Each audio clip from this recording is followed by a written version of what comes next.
Sénat là, qui a changé aujourd'hui 27 juin l'année 2024. Session ça là, comme nous avons qui nous mis 1, 2, 3, 4, 5, 6, 7 membres Sénat là qui sont là, l'année 5, 4 façades d'opposition. Il y a c'est membre indépendant et puis il y a une façade d'opposition qui semble qu'il apparaît qui ça c'est président qui a commencé tout à l'heure. Eh bien, ça c'est nous qui parlons.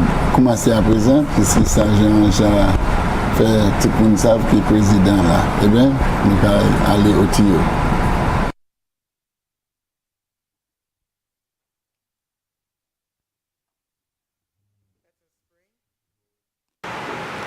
Almighty God, by whom alone kings reign and princes decree justice, and from whom alone cometh all counsel, wisdom and understanding, we thy unworthy servants here gathered together in thy name, to most humbly beseech thee to send down thy heavenly wisdom from above, to direct and guide us in all our consultation, and grant that we having thy fear always before our eyes, and laying aside all private interests, prejudices, and partial affections, the result of all our counsel may be to the glory of thy blessed name, the maintenance of true religion and justice, the safety and honor and happiness of the king, the public will, peace, and tranquility of St. Lucia, and the uniting and the knitting together of the hearts of all persons and estates within the same, in true Christian love and charity one towards another, through Jesus Christ our Lord.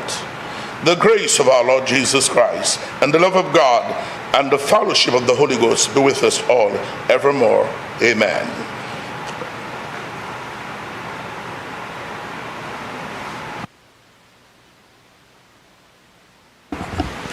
Thank you, Bishop.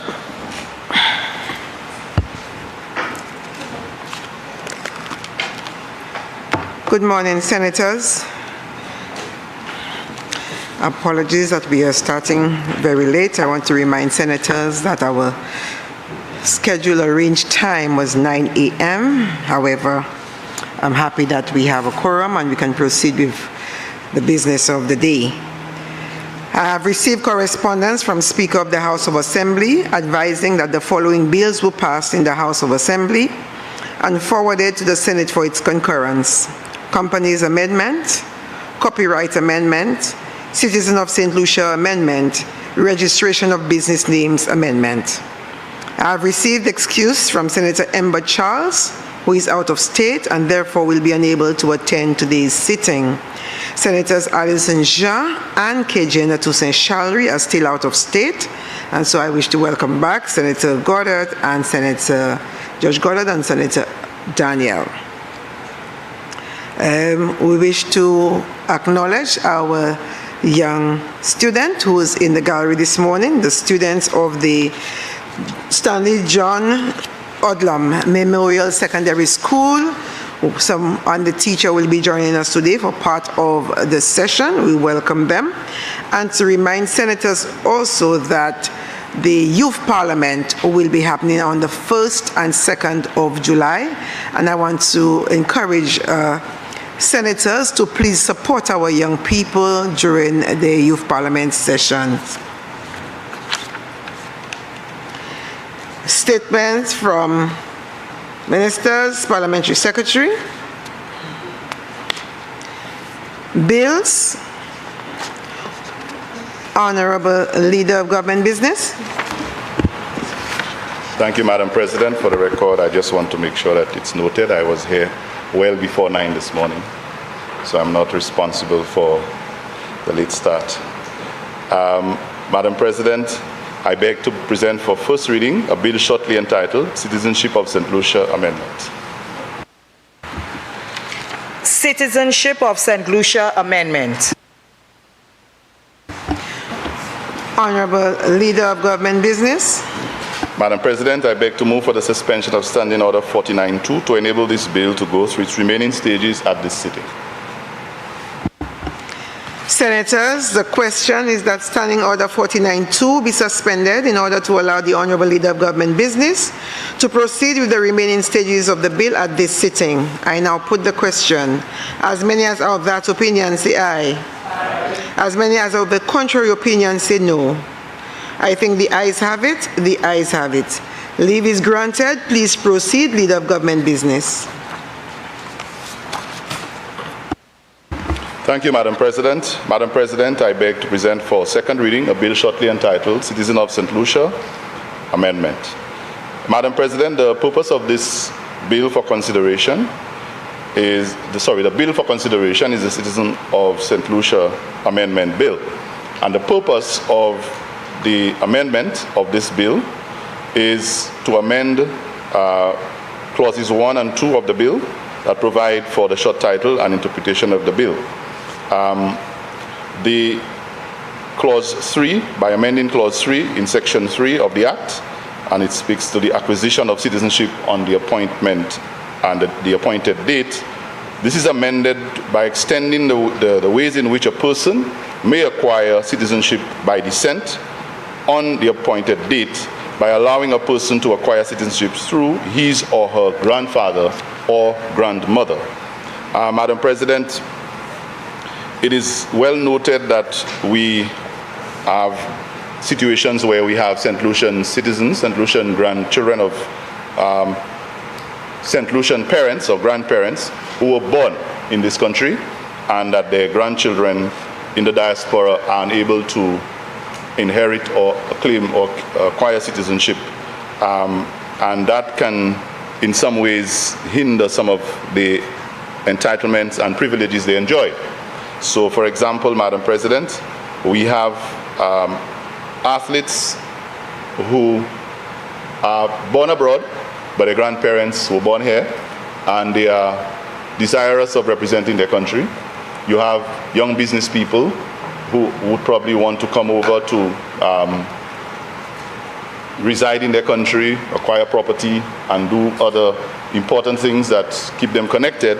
But because of that situation as it is, it makes it very difficult for them to become citizens.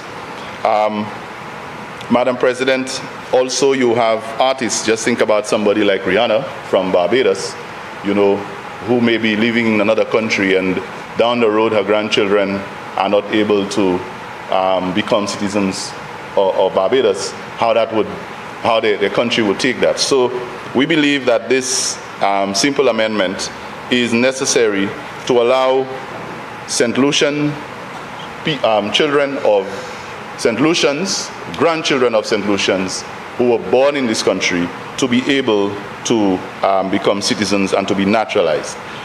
Just by way of explanation in Langmamanu, I just want to reiterate. Ça nous a fait bon matin, c'est nous a changé une portion dedans Bill Citizenship pour faire assurer que si grand-maman ou grand-papa fait Saint-Lucie et puis ou c'est un monde qui a habité dans l'autre pays, ou ça vini en citoyen Saint-Lucie parce que morceau législation ça, morceau loi ça a fait possible pour maman et puis tiche Saint-Lucie qui fait Saint-Lucie ça vini citoyen et puis ça bénéfice ça joint bénéfice en affaires pays. So, Madam President, I think that this piece of legislation is critical, and I look forward to the benefits of our St. Lucian folk, particularly our young professionals, athletes, and others overseas who are desirous of becoming citizens and participate and serve their country. I think there's a notable example of a particular athlete who is desirous of representing us in the Olympics, and I think she will welcome this amendment to make it possible for her to represent her country. And I look forward to many other St. Lucians living abroad whose grandparents are St. Lucians who can benefit from this amendment. So I ask that the Senate do approve for that amendment to be made for the benefit of those people. I thank you, Madam. Senators, the question is that the Citizen of St. Lucia Amendment Bill be read a second time. Senator Fede. Thank you very much, Madam President. The whole business of citizenship is a rather emotive one.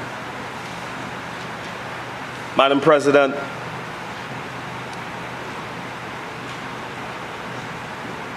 at present, someone in our country could attain citizenship via many pathways. The first one is by birth, and very often, Madam President, this category of citizens may feel more entitled and they are the real ones, and the rest of the pathways are not as bona fide, and they feel oftentimes more entitled to the range of rights that citizens should have. By marriage, Madam President, so if a St. Lucian citizen, whether by birth or by descent or naturalization or via the citizenship by investment program, is married to someone, then there is the legislative obligation to afford that right to that person. Then descent, Madam President, as one of the pathways to citizenship. And in this component, Madam President, you would see that previously, before today, is that only your father or your mother would have allowed you to attain citizenship via descent. This, the opposition notes, is a step in the right direction. And I want to say to the government, yes, we do support the intention of this bill. I do hope that it's not just because we want someone to represent us in the Olympics, as is said by the leader of government business, but I hope that the philosophical underpinnings, that the ethos and the value of this is a lot deeper than getting someone who's overseas of St. Lucian grandparents to represent us at the Olympics. Madam President, I fall under this category of dissent. And so excuse me if today I'm a little emotional and I do have a lot to say.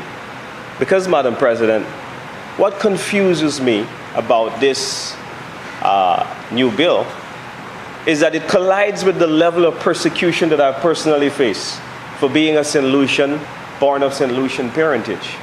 And so, as I see the Labour Party government now moving in this direction to further liberalize and open the pathway through which someone can gain citizenship as a descendant of this country. No longer do you have to be like me, where my father was born in Sisera, but you can now have a grandparent. It can go another generation beyond your parents. Is a step in the right direction.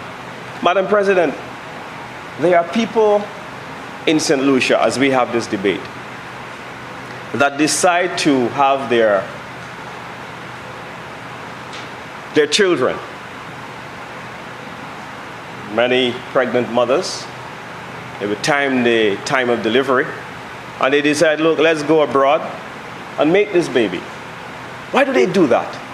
They do that not because they are less patriotic than the person who's born here, but they do that because they want to make sure that in an island where we have limited opportunities and possibilities for young people, and that has been our reality since before independence, that they, the parent, have an obligation or a right to make sure that that child has many and varied and diverse possibilities.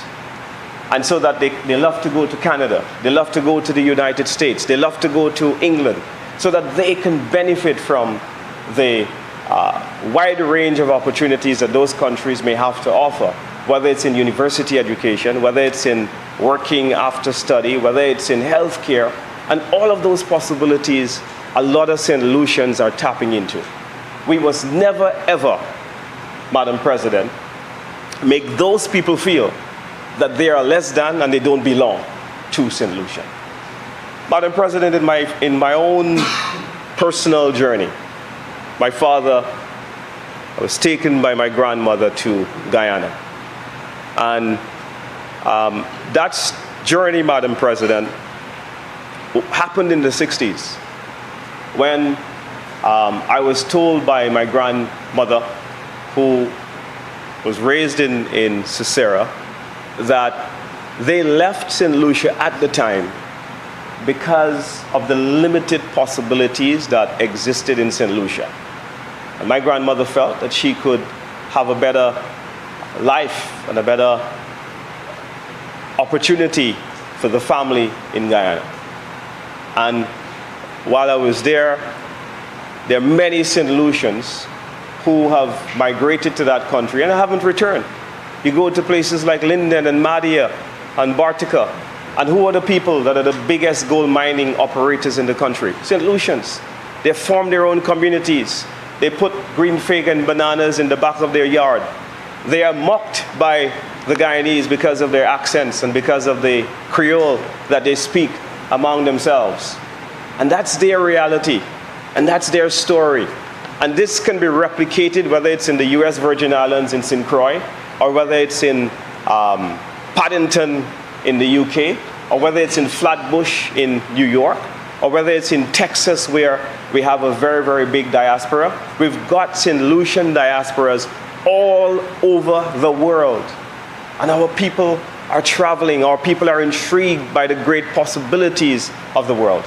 And so I oftentimes laugh at attempts by even senators across the other side will send, cross talk about who was born in St. Lucia and who wasn't, and to imply that maybe, there are several ranks of citizenship, there are several tiers of citizenship. So I am happy today that this piece of legislation, this amendment to the Citizens Act, is squarely and justly and righteously and kindly and nobly addressing a consistent prejudice that I have seen and experienced as a person just seeking to serve this country I have made my home.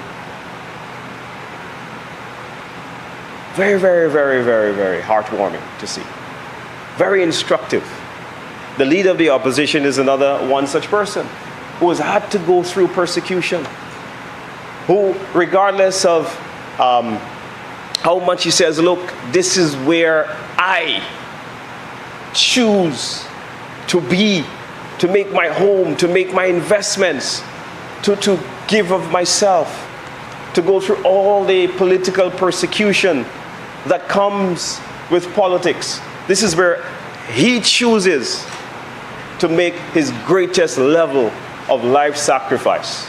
Is another one who goes through tremendous persecution. Just recently, on a talk show hosted by the housing minister, and Senator Daniel will know the talk show very well because he works with that media house, it was said that they need to change the constitution of St. Lucia, which currently allows St. Lucian nationals who are descendants, and the constitution says about people like myself and the leader of the opposition who was born in Martinique and spent a couple days there as a baby and came right back following the procedure of his mother's medical treatment during her pregnancy, that we are St. Lucians born overseas. That's what the Constitution says. But the housing minister on his talk show says that we need to change the Constitution so that people like Chastney can't become the Prime Minister ever again in the country. So believe you me, Madam President, when I tell you that this is a bill that sends the right signal. We must be an inclusive country. There shouldn't be ranks to citizenship. There shouldn't be victimization because our journeys are different. I see a senator here who might be born in St. Lucia, but by his last name, I know that he's got Bajan stock and Bajan blood in his veins. We've all come from somewhere. So we can't avoid those possibilities, because as St. Lucians make their children abroad, as St. Lucians decide that we're going to now make sure that the endless possibilities of the world, that those possibilities are going to be open to our children, because we're going to give them the best that the world has to offer. And very often our country does not have the opportunity to offer those individuals. And so we must not lose sight of that fact. So again, I applaud the St. Lucia Labour Party administration, which has oftentimes been on the wrong side of the citizenship conversation, to now send the right signal to say to people, even though your grandparents have been born abroad, that you too can come back and participate and to make a contribution to this country. And we're not doing those people a favor, you know. We're doing ourselves a favor.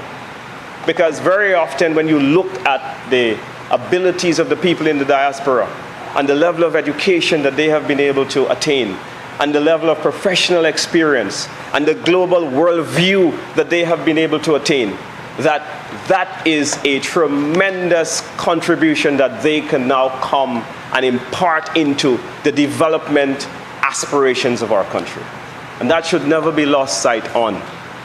We should never lose that sight. We should never ever again pass this bill today and go back into our narrow political prisms, those confines that say, look, for political reasons, I'm going to mount a political argument.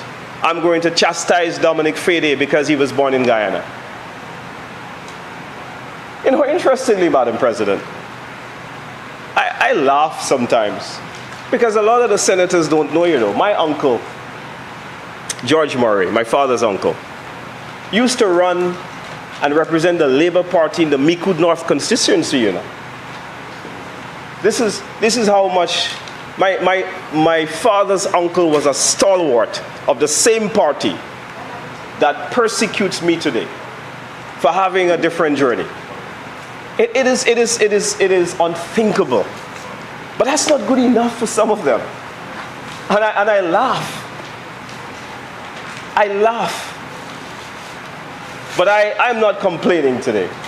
I'm only making this point to say one thing to you, is that no amount of persecution, no amount of calling me a Guyanese will ever make me feel less than a St. Lucian. Because while I didn't have a choice as to where I was born, my father, my grandmother made that decision for me many years ago. I chose that my heart and soul is buried in St. Lucia. And so if you don't like it, I'm very sorry. But that's who I am. From birth, I had St. Lucian blood flowing through my veins. From birth, my father told me about the home that we will always come back to. That's who we are. That's we, the Fedes. We belong to St. Lucia. And so I celebrate your legislation. It's a step in the right direction on behalf of all the people in the diaspora that have had years of toiling for this. And I remember while I was minister as well, that these conversations did come up.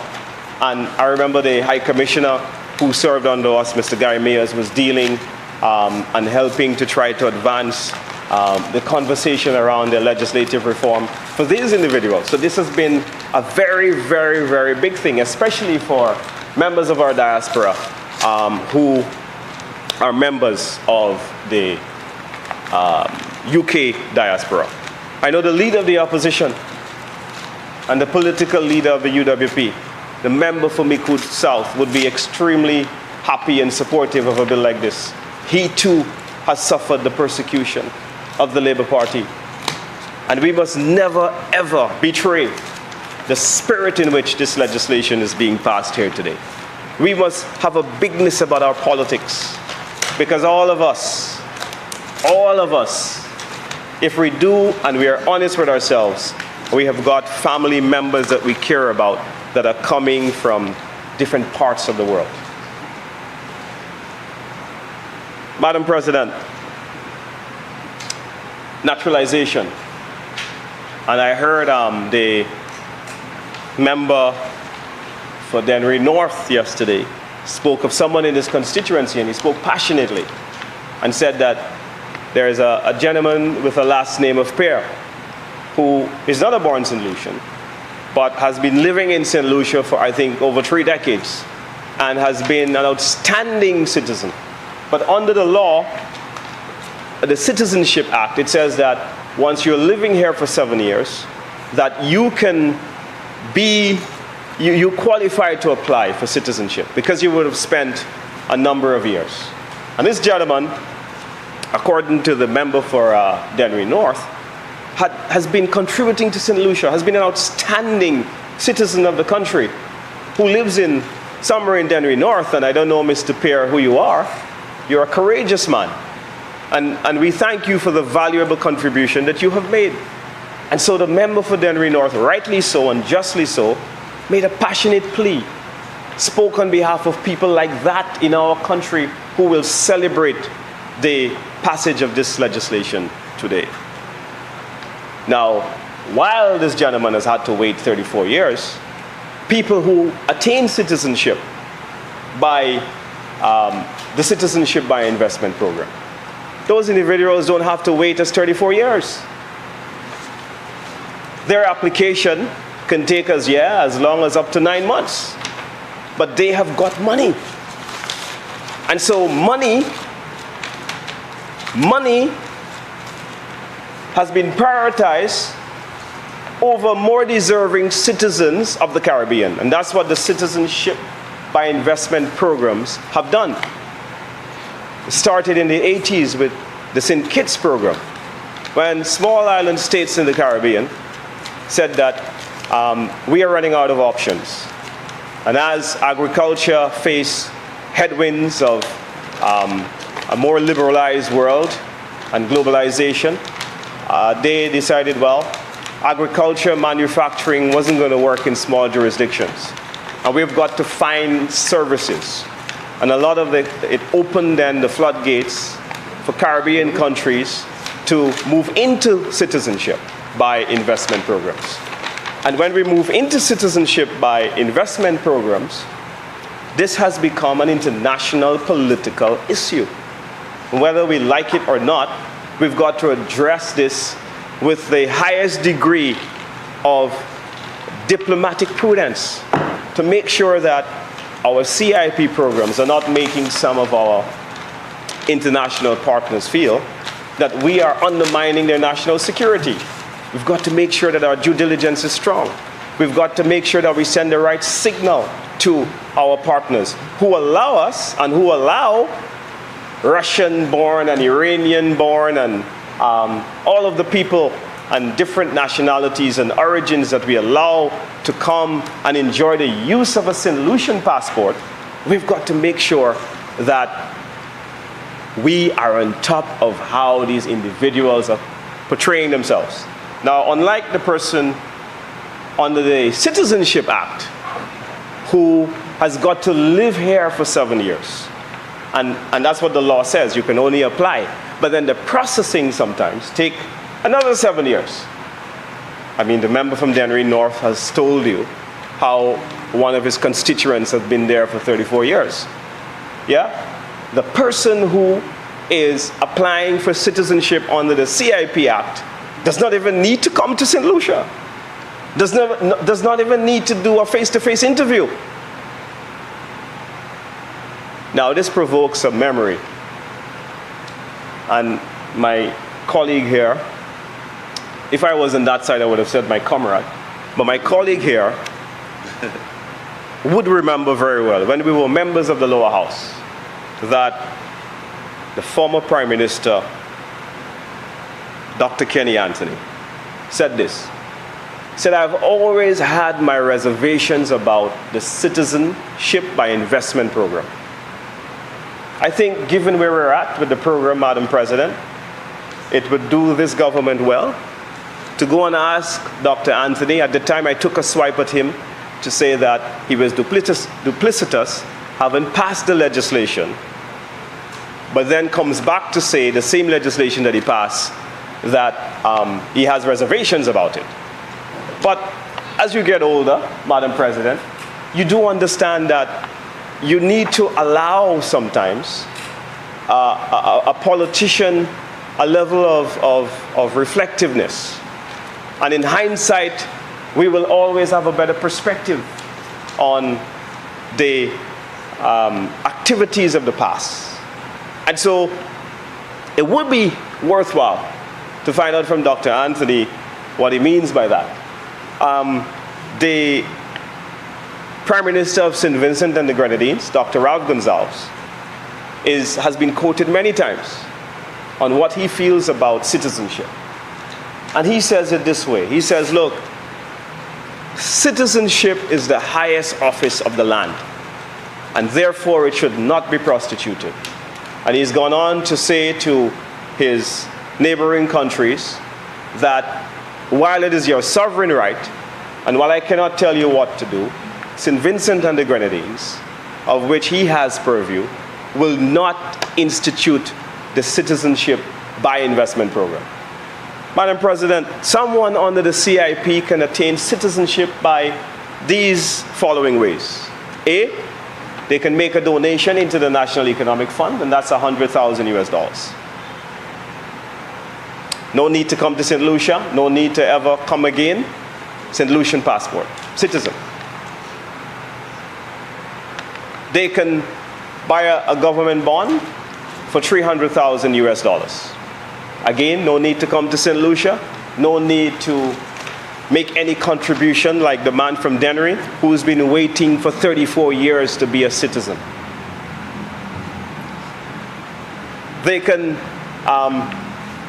build a hotel, a real estate program. They can, like Galaxy, for example, that program down in Canals, which has now placed us in all kinds of confusion. And the government, I will say this here, the government is handling this international crisis badly. I heard the Minister of CIP tell the nation last night that when he was asked by a reporter, how many passports have you allocated to Galaxy, the real estate developer? You know what he said, Madam President, shockingly?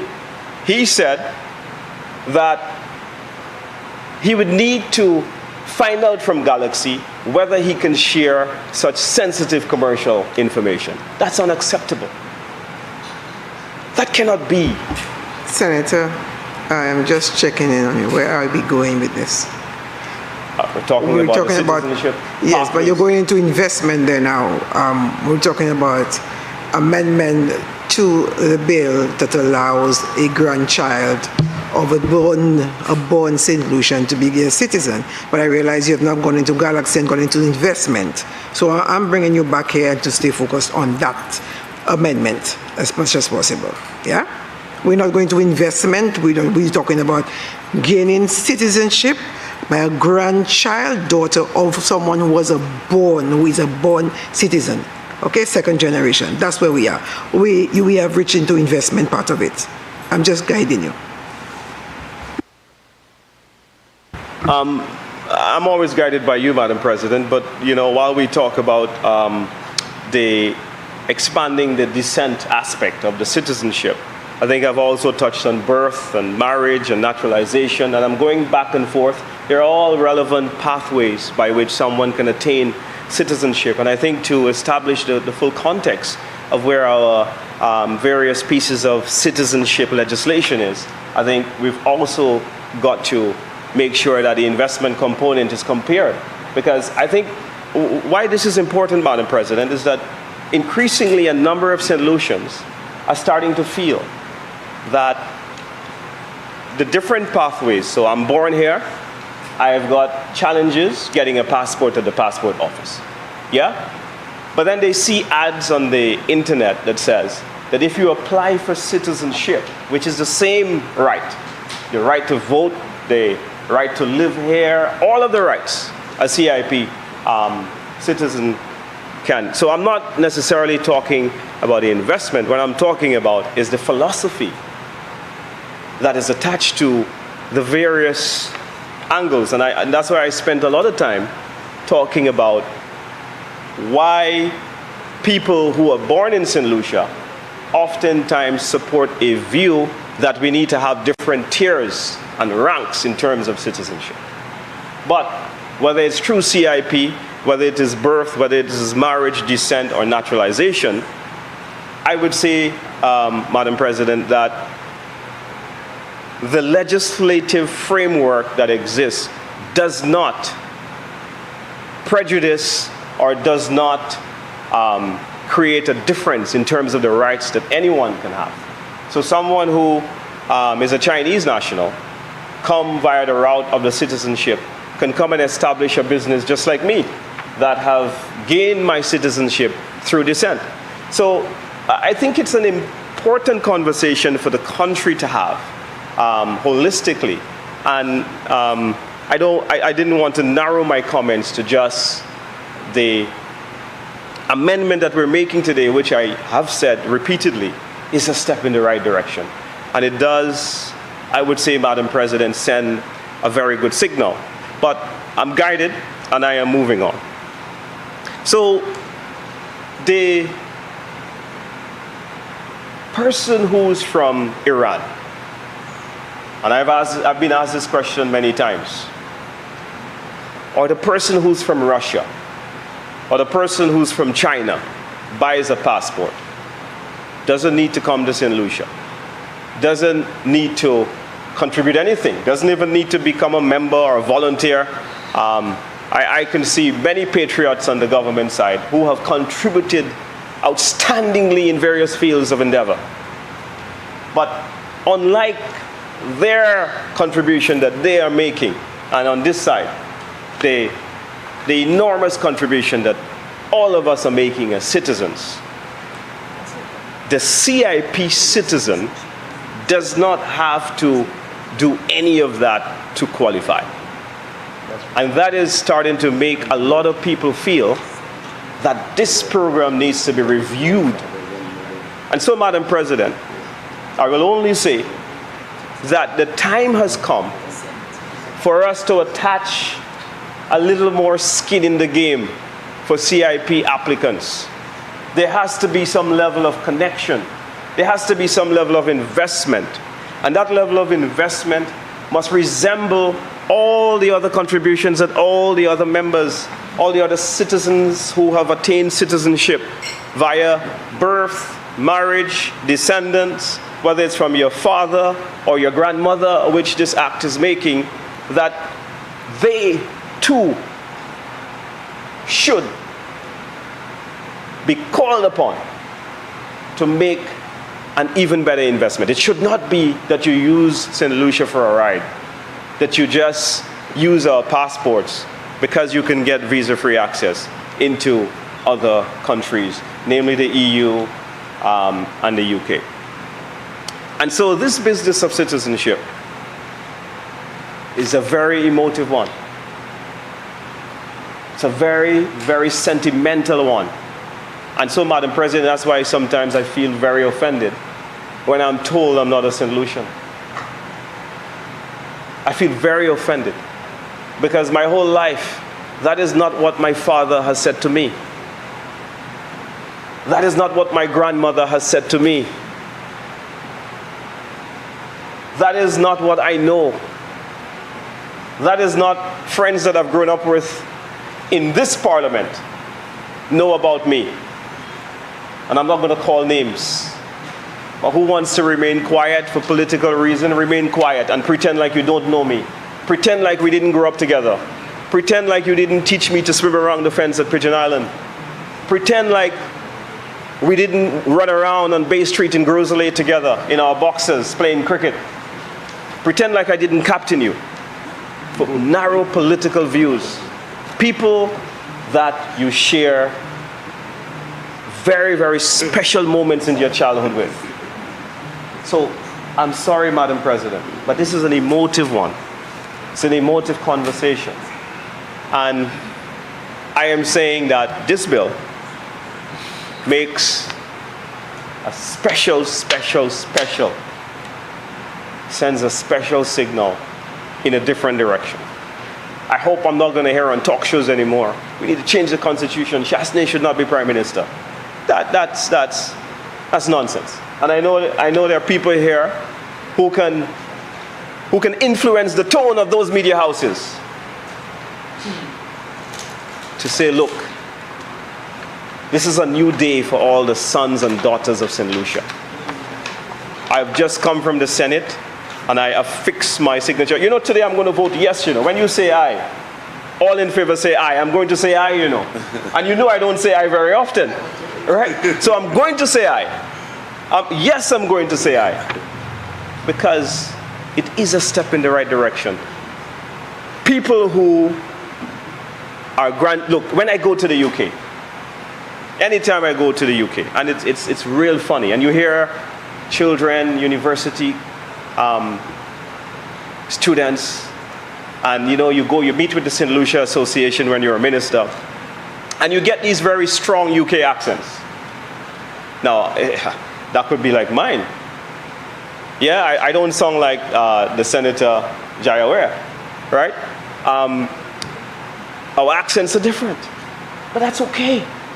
We're all God's children. We're all St. Lucians. So you go to the UK, and you know, you hear the Queen's English, and you hear the thickest British accent. And then you ask the young person, where are you from? They never tell you that they're from the UK. Where were you born? I was born in Stratford, or I was born in Essex or Surrey, somewhere in England. But they never tell you that they're English. Why is that? Why should those people, because they don't have a first generation parent who was born in St. Lucia, be kept off the list of becoming a citizen, a place that is profoundly and fondly in their hearts?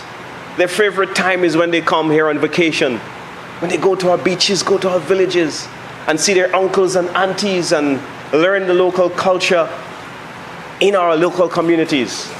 Those people are St. Lucians, which is why this legislation is a step in the right direction. The leader of opposition, whose mother was pregnant with him and had to go to Martinique for a medical emergency, he's a St. Lucian. By accident, he was born in Martinique. So how do we want to tell him that he should not serve in the country of his grandparents who came from Toulouse and Marcia? How could we tell him that he's not qualified to serve? Does that make sense? If he had stuck to his lineage, he would have been a member of the Toulouse community. That's the Chasney lineage. Right there. The Prime Minister would have been his MP. Life takes different journeys. None of us are in control of where we go, where we are born. And so I don't want that if my son or any of my sons go to university, falls in love with an Egyptian woman, decides to live abroad, have some kids, and then the generations go down the line, that we're going to say in our law that these people are not entitled to the rights that we have. Which is why I tell you, Madam President, even before you put this legislation to vote, you have my support. Step in the right direction. So it's a great opportunity for us to have an overall conversation about our citizenship. So while the others seem to be in line, the most controversial pathway to citizenship remained the Citizenship by Investment program. The government must give a full account of all of the questions swirling around, stop hiding behind investors' confidentiality clauses, and serve the people of St. Lucia. We want to know how many passports, and I'm waiting for the audit to be done so that we can be assured that the last component of citizenship, the Citizenship by Investment program, we can be assured that that program is well run, that the people who have applied under this program are just as vested as we are, just as passionate as we are. We do not have to be born in St. Lucia. The world has moved on, and there are citizenship by investment programs everywhere. The United States has one, Canada had one, the UK had one. So that's fine. But let us do it well. Let us send a message to the rest of St. Lucians that these people, not because they have more money, that they are more of a priority than the people who were born in St. Lucia, than the people who qualified via marriage, by the people who are descendants of St. Lucians, by the people who are naturalized citizens who have toiled here. You know, we can have a St. Lucian of Syrian origin become a prime minister. Are we ready for it? And pretty soon, we can have Chinese too, that can come and run for our parliaments. Yeah? By the very construct of our integration treaties that we have signed under the Treaty of Bastille, we have no control who have the right of establishment, who have the right to freedom of movement into our country based on the treaties that we have signed under the Treaties of Bastille. It means that all the people who have applied for CIP in St. Kitts, in Dominica, in Grenada, in Antigua, all of them can come, establish business here freely, come and work without work permits, just as if they're citizens of St. Lucia. That's where we are. That's the world that we live in. Senator, you have 10 minutes to complete your Thank you, Madam President. So, very important piece of legislation. I want to commend the government for bringing it. And I want to thank you very much, Madam President, for your indulgence. Thank you.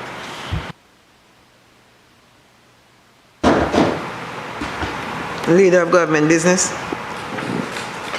Thank you, Madam President.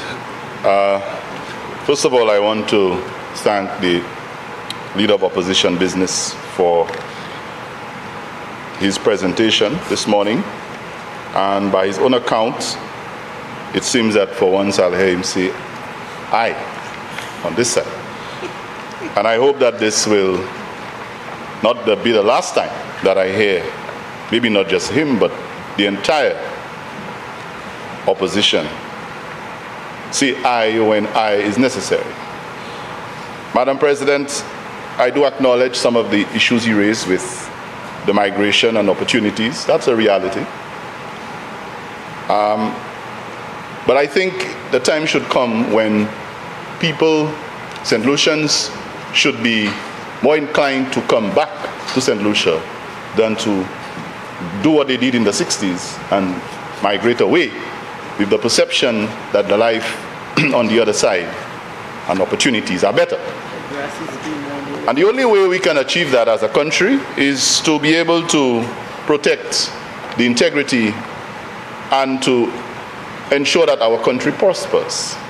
So while I thank the opposition for raising the issue about the desire for St. Lucians to migrate away from this country at a certain time, I think it is important that we ensure that we are building a country where the grandchildren of our current generation in the next 20 years will be coming back in droves to live in this country because they would be so interested and so impressed with the status of the country. And so it would be well advised that the opposition desist or stop the current trajectory of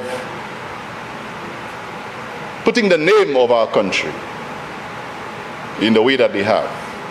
And some of what is going on that could very well cause the entire future of this country to be jeopardized.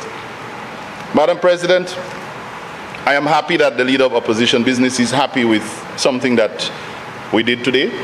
And while I acknowledge he spoke extensively about himself and his passion and how it affected him or affects him, The long lecture about the Fades and running around on Bay Street in boxers, I did not try to visualize that. I heard that part, but I tried not to visualize it so I could remain calm in this chamber. Just imagine this. Or even, the issue of someone's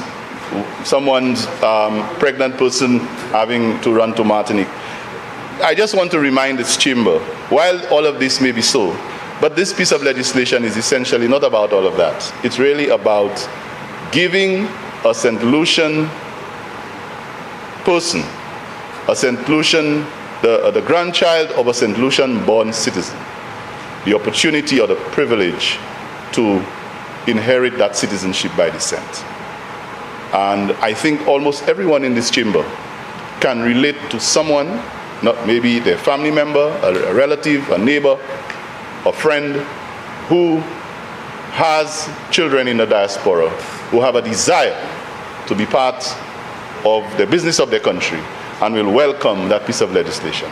So maybe, Madam President, it is historic today that we have finally, as a government, come around to getting the opposition to see the benefit of a piece of legislation. And so I thank them for acknowledging its value for what it is, and I look forward to the hundreds and the thousands of St. Lucian children and grandchildren of St. Lucian born citizens who will enjoy the benefits of this historic and fundamentally important piece of legislation. I thank you, Madam President.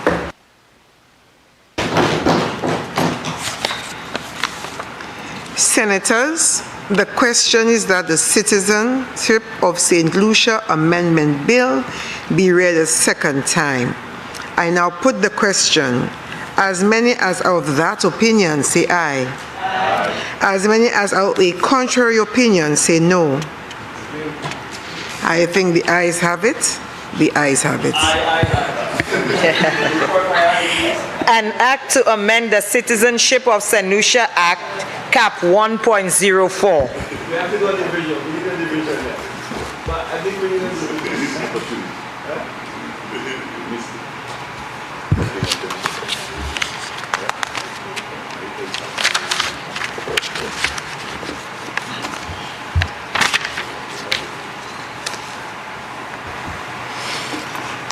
Clause 2.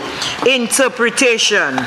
Clause 2 stands part of the bill. Aye. Clause 3. Amendment of Section 3. Clause 3 stands part of the bill. Aye. Clause 4. Substitution of Section 4. Clause 4 stands part of the bill. Aye. Clause 5. Madam President, if I may. Madam Chair. Madam Chair, if I may. Under 5, Clause 5, page 8, under 5A2D.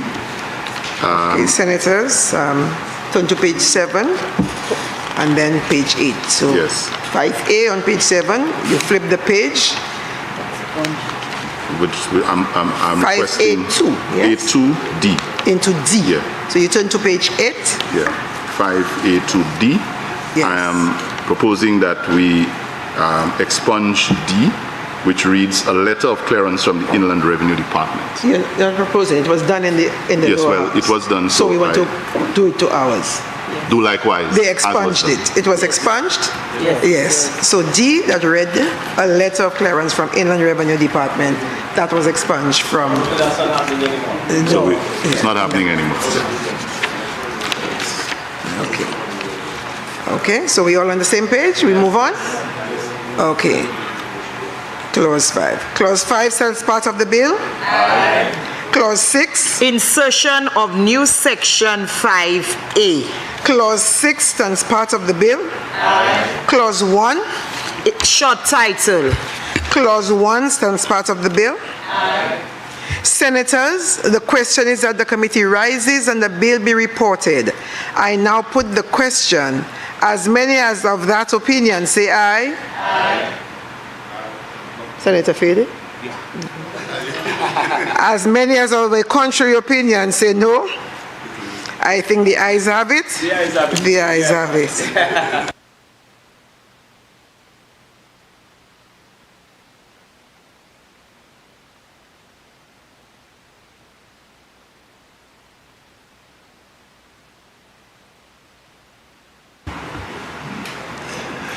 Senators, I beg to report that the Citizen of St. Lucia Amendment Bill went through committee stage without amendments.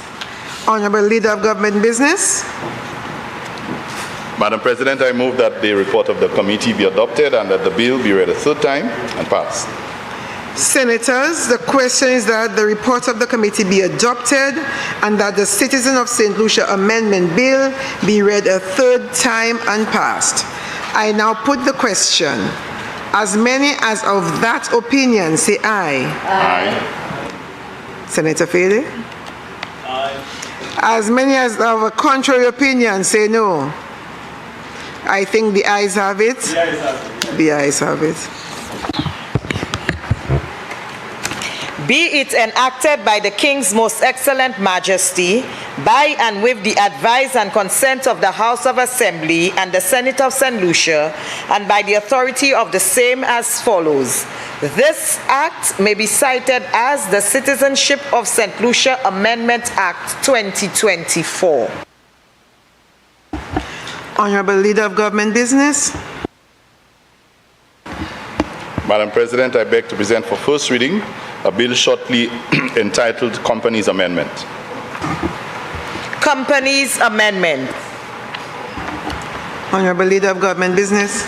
Madam President, I move for the suspension of Standing Order 49-2 to allow this bill to go through its remaining stages at this sitting. Senators, the question is that Standing Order 49-2 be suspended in order to allow the Honorable Leader of Government Business to proceed with the remaining stages of the bill at this sitting. I now put the question. As many as of that opinion say aye. Aye. As many as of a contrary opinion say no. I think the ayes have it. The ayes have it. Leave is granted. Please proceed, Leader of Government Business. Thank you, Madam President. Madam President, I move for second reading of a bill shortly entitled Companies Amendment. Madam President, the bill under consideration is the Companies Amendment Bill. The purpose of this bill is to amend the Companies Amendment Act, Cap 1301, and the clauses 1 and 2 of the bill provide for the short title and interpretation of the bill. By clause 3 of the bill amends the section 523 of the Act, prohibited name, and to outline the specific words that must not be used in a company's name except with the written consent of the Director of Financial Services Regulatory Authority. Madam President, clause 4 of the bill amends section 524 of the Act, which is the refusal of articles, to stipulate that a registrar of companies may refuse to accept articles from a company where the company is not granted written consent for the use of a company name under section 523 of the Act. And under clause 5 of the bill, Madam President, section 551 of the Act, the definition of technical words is amended to insert a definition of the term Financial Services Regulatory Authority. So, Madam President, these are the proposed changes, and I put this to the Chamber for its approval.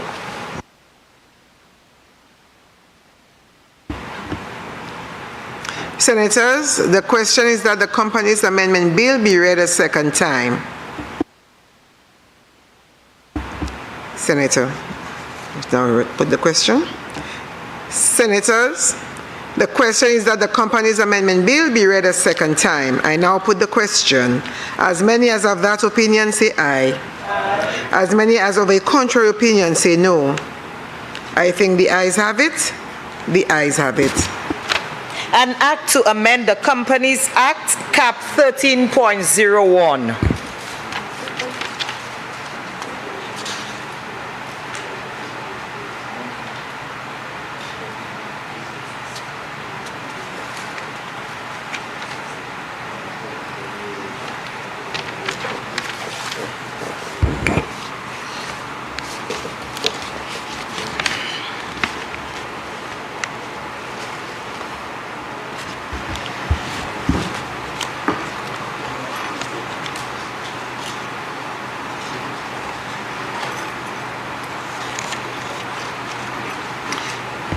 Clause 2. Interpretation. Clause 2 stands part of the bill.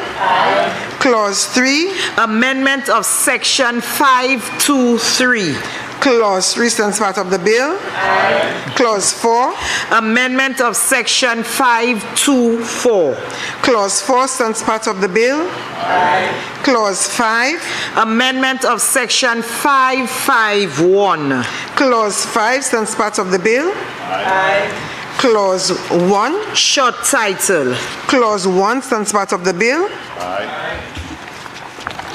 Senators, the question is that the committee rises and the bill be reported. I now put the question. As many as of that opinion say aye. As many as of a contrary opinion say no. I think the ayes have it. The ayes have it.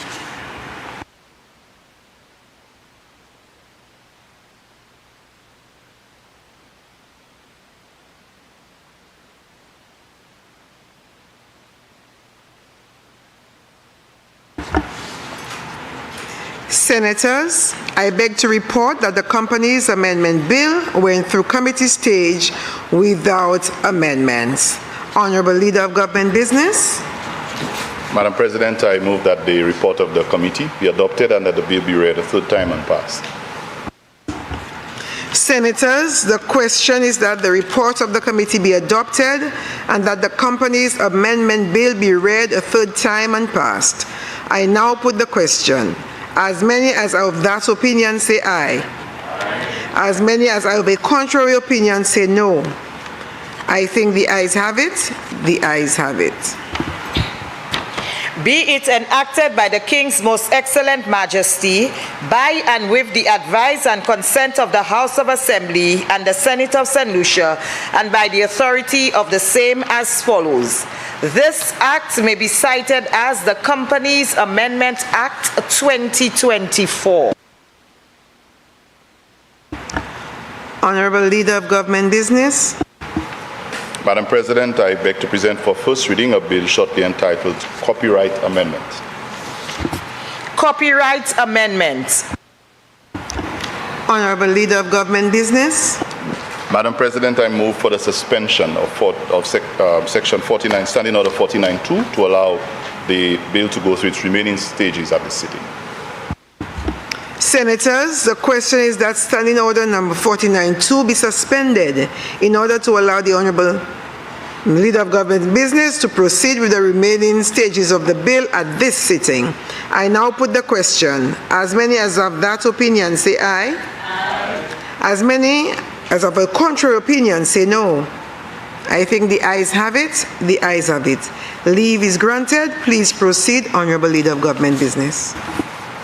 Thank you, Madam President. Madam President, I beg to present for second reading a bill shortly entitled Copyright Amendment.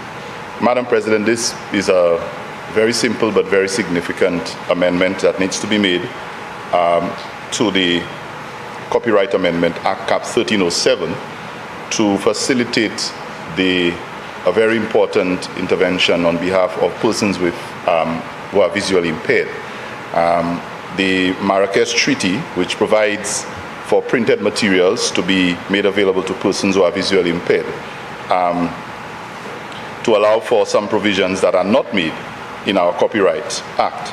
So to be able to facilitate the printing of these materials, whether it be books or other printing material for people who are visually impaired, this amendment will make these provisions. So they are reflected particularly in clauses 6, 7, and 8 of the bill. And I just want to refer to these clauses because it's very critical what they do. A new section, 71B, would have the requirements for an authorized entry and provides guidance on the characteristics that an entity should have to be designated an authorized entity. Also, there's another section, a new section, 71C, which sets the conditions for making available works in accessible format copies. An authorized entity must satisfy the conditions listed in order to facilitate the availability of works in accessible format copies. and also another section 71D to 71H, and these provide the exceptions to infringing the copyright in a work relating to beneficiary persons. As such, an exception is provided to facilitate the reproduction, distribution, import, or export, and making available works in an accessible format, copy, for a person who is blind, visually impaired, or print disabled. Essentially, Madam President, what this amendment is doing is to facilitate, without creating any issues with international regulations, the ability for us to allow persons with visual impairment or disabilities to be able to have their material printed. So I ask that the Senate gives its support to that critical intervention, especially on behalf of people with disabilities. Senators, the question is that the Copyright Amendment Bill be read a second time. The business, put the question. Senators, the question is that the Copyright Amendment Bill be read a second time. I now put the question. As many as of that opinion say aye. Aye. As many as of a contrary opinion say no. I think the ayes have it. The ayes have it. An act to amend the Copyright Act, Cap 13.07.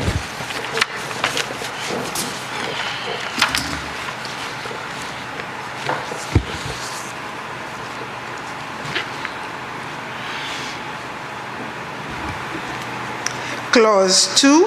Interpretation. Clause 2 stands part of the bill. Aye. Clause 3. Amendment of Section 54. Clause 3 stands part of the bill. Aye. Clause 4. Insertion of new sections 71A to 71H. Clause 4 stands part of the bill. Aye. Clause 1. Short title. Clause 1 stands part of the bill. Aye. Senators, the question is that the committee rises and the bill be reported. I now put the question. As many of that opinion say aye. Aye. As many as of a contrary opinion say no. I think the ayes have it. The ayes have it.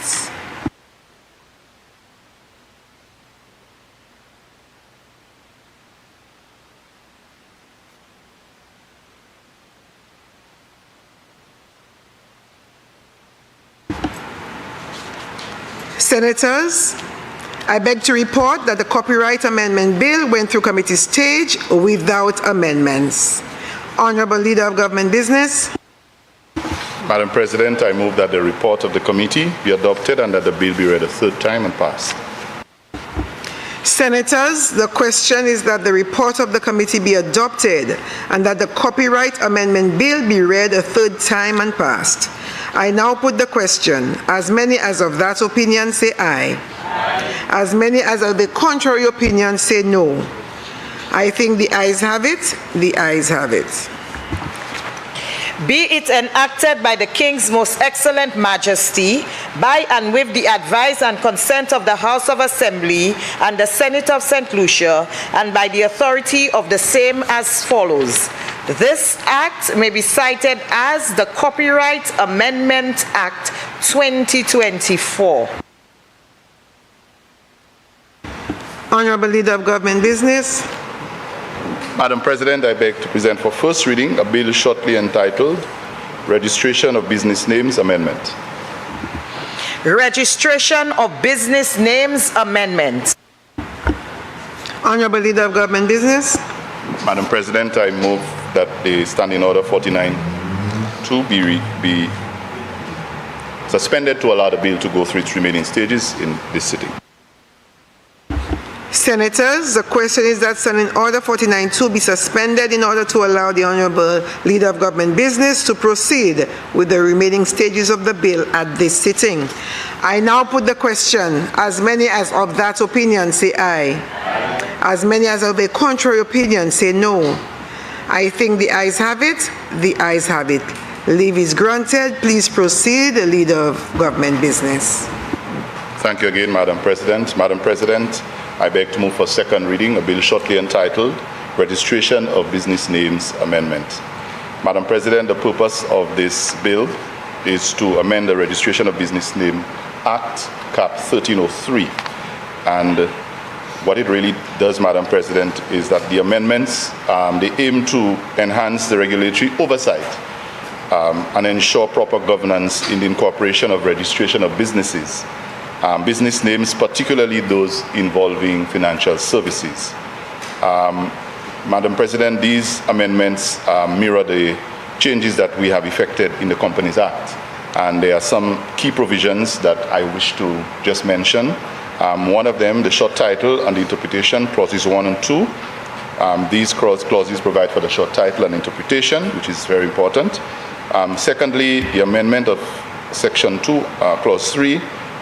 Clause 3 amends Section 2 of the Act, which is the interpretation. It is to amend the changes of the definition of registrar and to insert a definition of the term Financial Services Regulatory Authority. A third one, Madam President, the amendment to Section 5, Clause 4. That Clause 4 amends Section 5 of the bill, of the Act, and it's the manner of particulars and particulars of registration. This is amended to stipulate that a firm or person required to register under the Act must obtain written consent of the Director of Financial Services Regulatory Authority, the FSRA, where the business intends to carry on in services, including insurance or financial services. Also, the fourth, Madam President, is the repeal of Section 17 of the Act. That section of the Act is to be repealed. Madam President, this is a crucial piece of amendment, which really seeks to strengthen the regulatory oversight that is required and protect the public from potential risks associated with improperly regulating financial services, companies and businesses.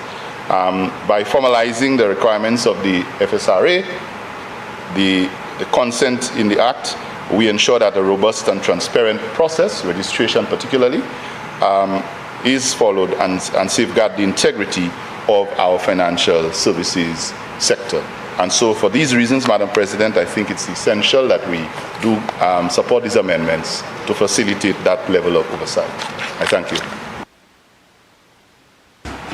Senators, the question is that the Registration of Business Names Amendment Bill be read a second time. Senator Fede. Yeah, Madam President, just a very brief intervention. It's not a comment per se, it's more of a question. We've recognized the amendments to the Companies Act, the copyright, and the registration of business names, the one that we're debating now. We've recognized a trend in all of them where it is about financial companies, but then we see that the FSRA is infused more in the operations of the various pieces of legislation tabled here by the government side. We wanted to know what is driving this. You did say financial to give more regulatory oversight, but is it that you found that regulatory oversight is necessary? Is it that the OECD has said this to you? Is it that is it the Bar Association that is asking you to make these changes? Or is it the genesis of these changes and the amendments that we're making? Is it coming from the government's own research and own due diligence? What is really driving it? We're trying to understand. Is it that we have seen that a number of these companies listed, insurance companies and the list financial services companies and virtual asset companies and mutual companies and all of the different types of companies listed, whether we're just trying to find out whether you have noted an uptick in violations of these loopholes or weaknesses that we're trying to close. So we just want to understand the genesis of this a little bit. So just to add some clarity for us, that's our brief intervention. Honorable Leader of Government Business. Thank you, Madam President. I acknowledge the Leader of Opposition, businesses' comments. In fact, I just wish to provide just a little clarification. We would note that the FSRA, the mutual valuation report for St. Lucia would have indicated that one of the recommendations they would have made is to make that amendment. And the basis for it, and I'm just basically looking exactly at the recommendation here, is that by a letter dated 17th May 2021, so that has been a recommendation that was made even when the opposition was still in government, that these recommended amendments were made to prevent the promoters of legal persons with keywords such as money, currency, lending, and so on, to be incorporated in businesses without the approval of the FSRA. So they raised those flags back then, and they felt that making those proposed changes would help to minimize and bring a lot more oversight to the process. So essentially, this is one of the main reasons why that was done. And in addition, on the side of the government itself, we understand that there's a big move towards e-commerce now, and a lot of loose bits and pieces in the way business is done. And also, while some may argue that this may interfere with the ease of doing business, but we have to find a balance between the ease of doing business and making sure that we protect the public from all unscrupulous acts. So the minimizing of risk in the public sector is necessary, while we ensure that we don't affect unnecessarily the ease of doing business. So, now we're talking about DigiGov and digitizing a lot of the services to create an environment for things to happen a lot faster. But I think the FSRA was very clear in the recommendation that was made since 2021 May for these changes to be made, and so we are doing so at this time. Senators, the question is that the Registration of Business Names Amendment Bill be read a second time. I now put the question. As many as of that opinion say aye. As many as of a contrary opinion say no. I think the ayes have it. The ayes have it. An act to amend the Registration of Business Names Act, Cap 13.03.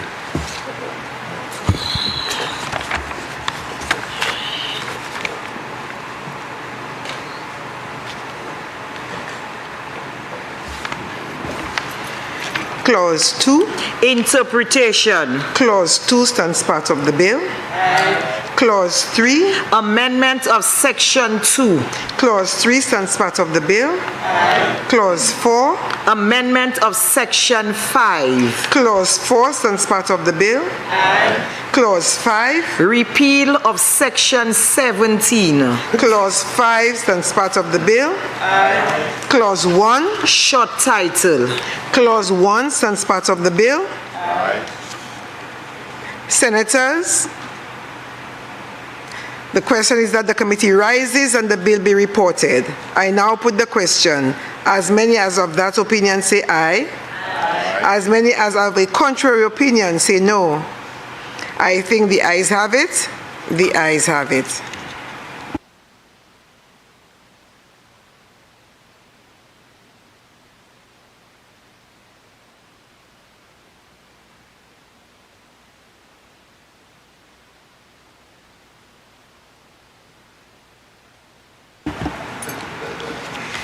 Senators, I beg to report that the Registration of Business Names Amendment Bill went through committee stage without amendments. Honorable Leader of Government Business. Madam President, I move that the report of the committee be adopted and that the bill be read a third time and passed. Senators, the question is that the report of the committee be adopted and that the Registration of Business Names Amendment Bill be read a third time and passed. I now put the question. As many as of that opinion say aye. Aye. As many as of a contrary opinion say no. I think the ayes have it. The ayes have it. Be it enacted by the King's Most Excellent Majesty, by and with the advice and consent of the House of Assembly and the Senate of St. Lucia, and by the authority of the same as follows. This act may be cited as the Registration of Business Names Amendment Act 2024. Before we move for adjournment, I just wish to address Senator Paulius. At the last sitting, you informed the Senate that you would provide information to substantiate your statement re the situation at the St. Lucia Apparel. You may do so now, Senator Paulius.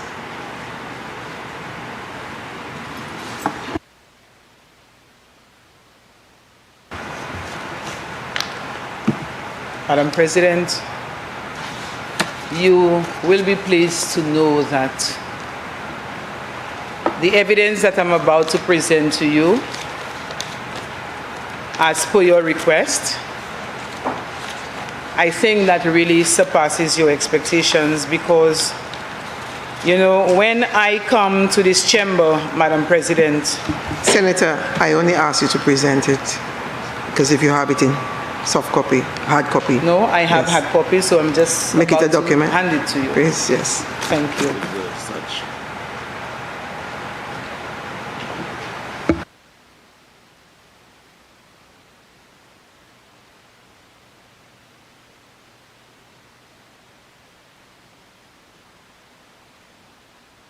We shall make this document of the Senate. I shall review and we shall move forward. Thank you, Senator Paulius. So, Senators, before you leave, copies shall be available to all of you. Honorable Leader of Government Business. Madam President, I move that the Senate do stand adjourned, Sine D. Before I pose the question, just to remind you, Senators, that the Youth Parliament meets 1st and 2nd of July. I would really want to encourage you to support the young people.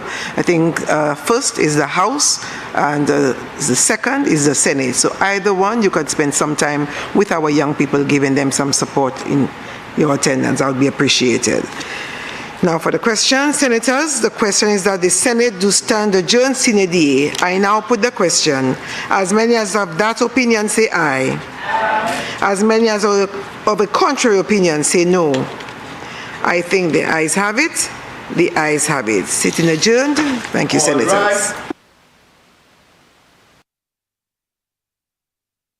And welcome back here. We've just come to the conclusion of the Senate. We had a very short session this morning, lasting just under 2 hours, Nick? Yes. Around under 2 hours. And there was debate on just 4 bills, namely the Companies Amendment, Copyright Amendment, Citizenship of St. Lucia Amendment, and the Registration of Business Names Amendment. The Companies Amendment sought to regulate the language associated with companies to allow for authorization of particular names.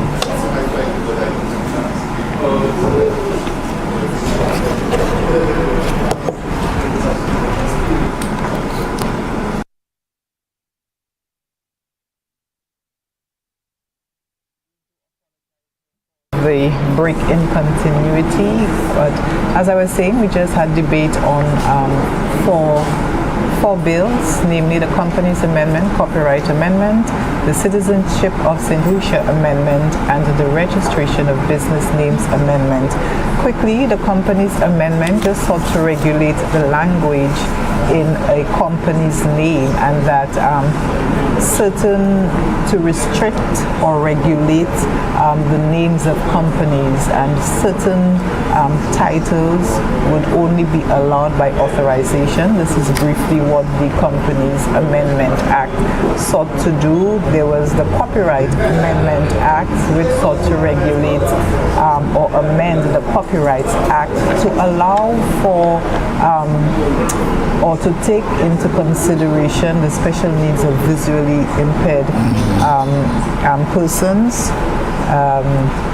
and also the Registration of Business Names Amendment, which closely mirrors the Companies Amendment, and that was to allow for the the registration of business names relate principally to financial companies, and the leader of opposition business had sought some rationale, on why this piece of legislation was being brought forth at this time, and the leader of government business made it clear that this was a requirement, a request from international financial agencies to regulate names for the protection of the general public, regulate the names of companies, financial services companies, companies that deals with financial transactions, lending, borrowing, and the like. And of course, the bill which garnered a lot of debate, and I'll leave this up to you, Michael, was just as it did in the lower house, was the Citizenship of St. Lucia Amendment. Oui, merci Virgil pour la manière où nous détailler sur ça qui passé en anglais avec pour ce que ça dit ça c'était particulièrement ça qui joue dans chaque discussion aujourd'hui, c'était ça a créé un amendement et un changement en loi pour citizenship ça c'est pour les gens qui ont une citoyen cette Lucie et peut-être au pays savent qui les gens qui ont une citoyen en différentes manières vous savez une citoyen par sous fait un pays par mariage avec peut-être à présent l'année par descendant quand on va dire si grand-maman ou grand-papa est dans le monde c'est citoyen simple ça venir un citoyen pays avec aussi nous récemment citoyen par investissement mais loi ça la aujourd'hui c'est pour bail particulièrement gens qui fait de haut simplicité avec ça par maman et papa qui c'est simplicité il y a plusieurs gens simplicité qui vivent de haut en l'autre pays par exemple en Guyana, Cayenne et bien Adam on a créé budget longtemps l'année place qu'on Venezuela l'année l'Amérique, Canada, l'Angleterre, tout partout côté simplicien Yichio qu'a demandé pour venir citoyen simplicien avec c'est qu'après présenter une difficulté pour ces gens là avec le gouvernement. Premier ministre il a été parlé hier en cas il a été présenté dit comme quoi qui les visiter c'est les autres pays à l'Angleterre c'est ça à chaque monde qui a parlé de situation ça là avec qui était fait pour mettre moi quoi il était fait ça il a été en position et qui était pour mettre les venir en gouvernement il était manger ça avec c'est ça qui vient en réalité aujourd'hui les Sénat a discuté ça mais en discussion et ben à sous loi ça là sénateur à ce face à l'opposition ça c'est sénateur Fédé c'est lui qui parlait à ce ça qui a dit manière loi ça là qui a affecté lui-même comme un monde qui pas fait simplicité il était fait en Guyana avec ses parents qui simplicien avec lui-même dit manière il souffert comme en Guyanese, comme même on a crié Guyanese, il pas ni droit simplicité avec il dit il souffrait un pile avec il était bien content qui simplicité gouvernement ça là j'ai passé loi ça là avec généralement nous avons aujourd'hui qui toutes ces façades ni opposition et puis gouvernement ni en Sénat là et puis quand consiste d'accord et puis morceau loi ça là c'est ça là qui prend plus qui en discussion aujourd'hui c'est raison que nous avons fini ça c'est avec 3 morceaux loi qui étaient passés aujourd'hui quand veut dire un changement pour les affaires compagnie copyright quand il dit c'est pour aider les aveugles particulièrement avec aussi pour registrer business ça fait business à payer. C'est une raison qui, comme on dit, il finit bien bon aujourd'hui, mais plus discussion à ce ça. Alors, Virgil, c'est comme ça. Yes, so we could say that the Citizenship of St. Lucia Amendment is a piece of historic piece of legislation which would allow the descendants of persons born in St. Lucia, first generation, second generation, to get citizenship of their foreparents, citizenship of St. Lucia. So this is it. Thank you so much for staying with us. On behalf of the GIS team, everyone involved in the production of this broadcast, my name is Virgil Leonti. Avec moi, c'est Michael Gaspard. Nous allons dire merci un peu et puis nous allons retourner pour le studio nous, MTN.